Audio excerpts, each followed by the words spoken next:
23 வயசு இளைஞர்கள்லாம் என்ன பண்ணிட்டு இருக்காங்க? எல்லாரும் கஞ்சா, போதை, படிக்கிறது இல்ல, வேலைக்கு ஒழுங்கா போறது இல்ல, டாஸ்மாக் இதையே வந்துட்டு பழக்கமா வச்சிருக்காங்க. 95 வருஷத்துக்கு முன்னால 1931 பிரிட்டிஷ் சாம்ராஜ்யத்தையே வந்து சும்மா அலற விட்டாரு. யாருன்னு நீங்க கெஸ் பண்ணிக்க நினைக்கிறேன்? ஷாஹித் பகத்சிங். நம்ம எல்லாருமே ஸ்கூல் படிக்கும் போது சின்ன வயசுல பகத்சிங்கை பத்தி படிக்காம இருந்துக்க மாட்டோம். பகத்சிங்கை வரைஞ்சிருப்போம். நிறைய டிராயிங் காம்படிஷன் நான் சின்ன வயசுல ஸ்கூல் படிக்கும் போது வரைஞ்சிருக்கேன். One of my favourite freedom fighter Bhagat Singh. பகத்சிங்னாலே ஒரு ரெவல்யூஷனரி லீடர் எல்லாருமே நம்ம தெரிஞ்சிருப்போம். ஆயுதம் ஏந்தி போராட்டாளர் அப்படின்னு சொல்லியிருப்போம். ஆனா பகத்சிங் அவரோட போராட்ட காலத்துல வந்து பாத்தீங்கன்னா ஆயுதத்தை விட அறிவு தான் ரொம்ப உயர்ந்தது, அறிவு தான் சிறந்ததுன்னு நம்பின ஒரு முக்கியமான ஒரு ஃப்ரீடம் ஃபைட்டர். பகத்சிங் சட்டசபையில குண்டு வீசினார் அப்படின்னு நம்ம எல்லாமே கேள்விப்பட்டிருப்போம். ஆனா அவர் சட்டசபையில குண்டு வீசுறத யாரையும் சாவடிக்க இல்ல. அந்த தூக்கிட்டு இருக்கிற அந்த பிரிட்டிஷ் அதிகாரிகளுக்கு இந்தியாவோட குரல் சத்தமா கேட்கறதுக்காக அந்த குண்டை வீசிருக்காரு. அந்த சின்ன வயசுலயே எவ்வளவு ஒரு ஆழமான சிந்தனை இருக்குன்னு நீங்க பார்த்தோம்னா வெறும் 23 வயசு தான் அவருக்கு.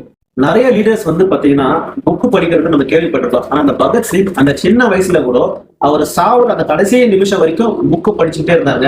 அது மட்டும் இல்லங்க, எல்லாருமே தூக்கு மேடைக்கு போயிட்டு பக்கத்துல நிக்கும் போது ஒரு பயம் இருக்கும்ல, அவர் தூக்கு மேடையில போய் நின்று சிரிச்சுக்கிட்டே அந்த தூக்கு கைக்கு முத்தமிட்டபடி அவரோட உயிரை இந்த நாட்டுக்காக தியாகம் பண்ணார். நம்ம எல்லாருமே சிவாஜி சார் நடிச்ச ஒரு படத்துல இந்த பாட்டை கேட்டிருப்போம். இன்கிலாப் ஜிந்தாபாத், ஹிந்துஸ்தான் ஜிந்தாபாத், இன்கிலாப் ஜிந்தாபாத், ஹிந்துஸ்தான் ஜிந்தாபாத் அப்படின்ற இந்த ஸ்லோகனை வந்துட்டு இந்திய நாட்டுக்காக கொடுத்தவர் நமது பகத்சிங். பகத்சிங்கை மட்டும் அவங்க தூக்கில போடுறாங்க. சுக்தேவ் மற்றும் ராஜ்குரு பகத்சிங் மூவரையுமே வந்து தூக்கில விடுற மாதிரி ஒரு பிளான். 24 மார்ச் தான் அவங்க தூக்கில போடுற மாதிரி ஒரு பிளான்.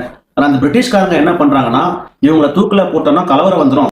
23 மார்ச் காலையில 7:30 மணிக்கே வந்து பாத்தீங்கன்னா ஒரு 11 மணி நேரம் அவங்களுக்கு விதிக்கப்பட்ட டைமுக்கு முன்னாடியே வந்துட்டு பகத்சிங்கை வந்துட்டு தூக்கில போட்டுறாங்க. அதை கேள்விப்பட்ட மக்கள் வந்து பாத்தீங்கன்னா வெளியே ஃபுல்லா திரண்டுறாங்க. ஒரு பெரிய கலவரமே உருவாகும் சொல்லிட்டு பயந்து போய் பிரிட்டிஷ் அரசாங்கம் என்ன பண்றாங்கன்னா அவரோட உடலை மீட்டு அமிர்தசர்ல இருந்து ஒரு 50 கிலோமீட்டர் தள்ளி கொண்டு போறாங்க.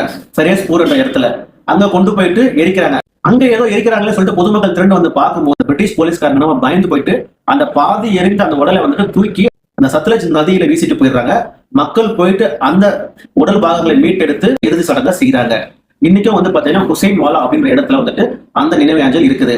23 வயது இளைஞர் இவ்வளவு மெச்சூரிட்டியா, இவ்வளவு சிந்தனையா, இவ்வளவு ரெவல்யூஷனரியா ஒரு லீடரை பார்த்துக்க முடியாது. பகத்சிங் மட்டும் ஒரு 50 வருஷம் உயிரோடு இருந்ததுன்னா இந்திய நாட்டை வேற லெவலுக்கு கொண்டு போய் சேர்த்திருப்பாங்க.